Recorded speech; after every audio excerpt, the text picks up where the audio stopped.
মানে students, UGC যে new education policy বা এনইপি চালু করেছিল সেইটা কিন্তু 2024 থেকে মোটামুটি আমাদের পশ্চিমবঙ্গেরও সমস্ত ইউনিভার্সিটিতে সেই ব্যাপারটা কিন্তু চালু হয়ে যাবে। মানে সেই যে পলিসি সেই ওয়াইজ কিন্তু সমস্ত কোর্সের যে স্ট্রাকচার বা অন্যান্য কারিকুলাম সব কিন্তু সেই টাইপের হয়ে যাবে। এবার এই নিউ এডুকেশন পলিসিতে অনেক পরিবর্তন আছে এবং অনেক সংস্কার আছে পড়াশোনার, বিশেষ করে এডুকেশন সিস্টেমের মধ্যে। যে একটা সময় এডুকেশন, যেটা কিছু কিছু এডুকেশনের সিস্টেম এমন ছিল যে শুধু স্টুডেন্টদের যেন কিছু তথ্য দিয়ে দেওয়া হতো এবং স্টুডেন্টকে সেই তথ্য মনে রাখতে হতো এবং আলটিমেটলি বাস্তবে তার সেরকম কোনো প্রয়োগ ছিল না। কিন্তু সেইখান থেকে এসে এখন এই যে নিউ এডুকেশন পলিসি, এখানে এডুকেশন সিস্টেমটা এমন হচ্ছে যাতে স্টুডেন্টরা সেটা ভবিষ্যতে তাদের যে কার্যকরী জীবন, মানে সোজা কথায় কাজের জীবন বা প্রফেশনাল লাইফেও যাতে তারা তাদের শিক্ষাটা পুরো ডাইরেক্টলি মানে অ্যাপ্লাই করতে পারে, সেইটাই কিন্তু ভীষণভাবে ফোকাস করা হয়েছে। এবং এই পলিসির মধ্যে যে কটা চেঞ্জ আছে তার মধ্যে অন্যতম প্রধান একটা খুব ইম্পর্টেন্ট চেঞ্জ যেটা আমার মনে হয়েছে সেটা হচ্ছে যে মাল্টিপল এক্সিট এবং মাল্টিপল এন্ট্রি, এই যে ব্যাপারটা যে গ্র্যাজুয়েশন কোর্সের ক্ষেত্রে চালু করা হয়েছে, এইটা কিন্তু ভীষণ মানে দরকার ছিল। অ্যাকচুয়ালি এই ব্যাপারটা বুঝতে গেলে তোমাদের একটা ব্যাপার ভাবতে হবে। নিশ্চয়ই তোমরা খেয়াল করে দেখেছো যে তোমাদের সিনিয়র দাদা বা কেউ বা হয়তো চেনা জানা কেউ এমন আছো, এমন নিশ্চয়ই আছে, মানে যে হয়তো কোনো একটা সময় গ্র্যাজুয়েশন করতে করতে হয়তো ফার্স্ট ইয়ার কি সেকেন্ড ইয়ার অব্দি পড়াশোনা করে ছেড়ে দিয়েছিল। এবং বিটেক বা এরকম কিছু কোর্স ছাড়া ম্যাক্সিমাম গ্র্যাজুয়েশন কোর্স একটা সময় 3 বছরের ছিল, এবং সেক্ষেত্রে ওই 1 বছর বা 2 বছর করে যদি সে পড়াশোনা ছেড়ে দিত, তারপরে ধরো আবার বেশ কিছুদিন পড়াশোনা গ্যাপের পর, বেশ কিছু বছর পড়াশোনা গ্যাপের পর তার যদি মনে হতো যে না আমাকে গ্র্যাজুয়েশন করতে হবে, তখন কিন্তু তাকে আবার ফার্স্ট ইয়ার থেকেই ভর্তি হতে হতো। সেই ব্যাপারটা কিন্তু এখন দূর হয়ে গেল। এখন যে 4 ইয়ার্স গ্র্যাজুয়েশন প্রোগ্রাম যেটা চালু হয়ে গেছে, সেইখানে কিন্তু মানে একটা স্টুডেন্ট যদি ফার্স্ট ইয়ার অবধি পড়াশোনা করে, তাহলে সে ফার্স্ট ইয়ারের পড়াশোনা করার যে সার্টিফিকেট, ফার্স্ট ইয়ার অবধি যে পড়াশোনাটা করেছে সেই সার্টিফিকেটটা পাবে। এবং ভবিষ্যতে যদি আবার সে ওই ওই পার্টিকুলার ওই কোর্সেই আবার যদি অ্যাডমিশন নিতে চায়, ওই ডিগ্রিটা কমপ্লিট করতে চায় যে গ্র্যাজুয়েশনটা, তাহলে কিন্তু তাকে আর ফার্স্ট ইয়ার থেকে অ্যাডমিশন নিতে হচ্ছে না, তাকে অ্যাডমিশন নিতে হবে সেকেন্ড ইয়ার থেকে।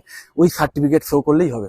সেম জিনিস সেকেন্ড ইয়ারের ক্ষেত্রেও, কিন্তু সেকেন্ড ইয়ার অবধি যদি কেউ পড়াশোনা করে সেক্ষেত্রে সে ডিপ্লোমা হোল্ডার হয়ে যাচ্ছে।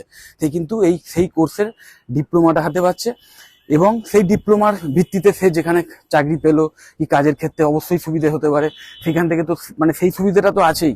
তার সাথে সাথে আবার ওই সেম ব্যাপার যে পরবর্তীকালে যদি তার মনে হয় যে না আমি গ্র্যাজুয়েশনটা কমপ্লিট করব, তাহলে সে আবার কিন্তু ওই সেকেন্ড ইয়ার অবধি আর তাকে পড়াশোনা করতে হবে না, সে ডাইরেক্ট থার্ড ইয়ারে অ্যাডমিশন নেবে।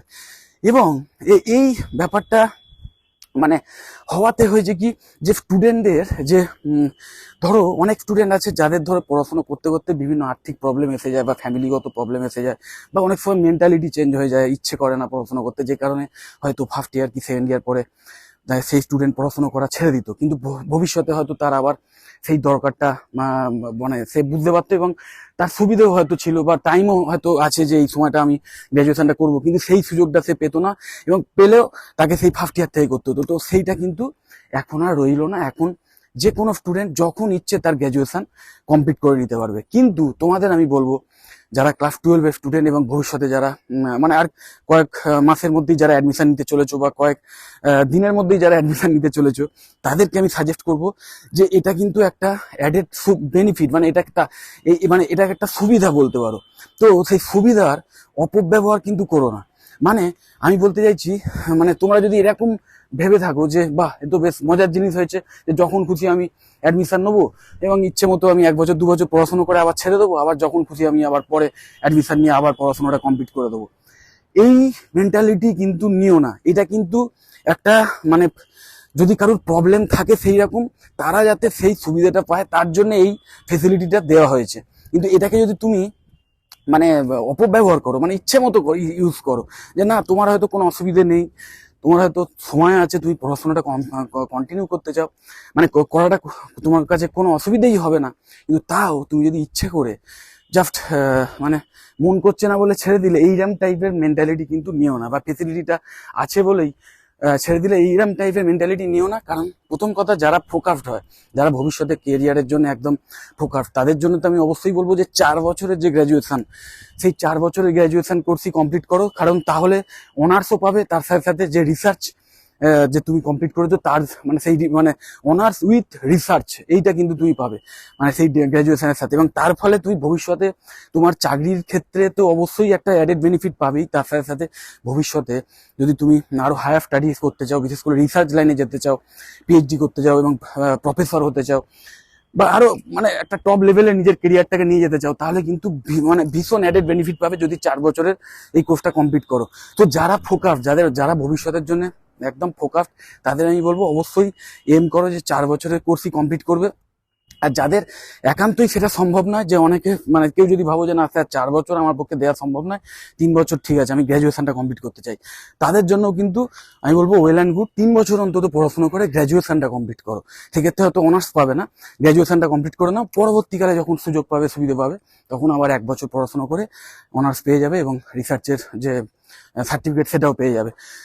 সো আমি এটাই তোমাদের জানাবো যে যে কোনো ফেসিলিটি, সেই ফেসিলিটিটা যেমন থাকে সেটা কিন্তু মানে তার অপব্যবহার করাটা কিন্তু উচিত নয়। কারণ মনে রাখবে, পড়াশোনা থেকে একবার যদি তুমি মানে ব্রেকআপ হয়ে যায়, না ব্রেক হয়ে যায়, ডিসকন্টিনিউয়েশন এসে যায়, তাহলে কিন্তু ভবিষ্যতে আবার সেই পড়াশোনাটা প্রথম থেকে স্টার্ট করতে একটু প্রবলেম হয়, মানে অনেকটাই প্রবলেম হতে পারে। বিশেষ করে যারা প্রফেশনাল লাইনে ঢুকে গেছে তাদের ক্ষেত্রেও তো আরো বেশি প্রবলেম হতে পারে, কারণ তার চাকরি বাকরির জীবন আছে, অন্যান্য লাইফ আছে, এবং পড়াশোনা থেকে সে ডিটাচড হয়ে গেছে।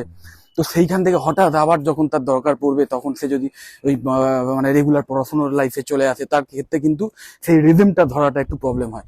সেই জন্য আমি বলবো, তোমাদের যারা ফোকাসড এবং যারা ভবিষ্যতে নিজের কেরিয়ারটাকে নিয়ে রীতিমতো সিরিয়াস, তারা অবশ্যই টোটাল 4 ইয়ার্স যে কোর্স, সেই 4 ইয়ার্সের যে কোর্স, সেটাকেই কিন্তু কমপ্লিট করার এম রাখো এবং ভালো মার্কস নিয়ে করার এম রাখো। আর একটা কথা মনে রাখবে যে 4 ইয়ার্স অবধি যে করাটা, যে অনার্স নিয়ে যে পড়ার ব্যাপারটা, 4 বছরে অনার্সের জন্য যে মানে 4th ইয়ারে পড়ার ব্যাপারটা, তার জন্য কিন্তু 3rd ইয়ার মানে ইচ্ছে হলেই যে করতে পারবে তা নয়। তোমাদের কিন্তু 3rd ইয়ার অবধি যে 6টা সেমিস্টারে পড়াশোনা হবে, সেই প্রত্যেকটা সেমিস্টারে ভালো রেজাল্ট করে অ্যাভারেজে 75% মার্কস থাকতে হবে, প্লাস 75% অ্যাটেন্ডেন্স থাকতে হবে।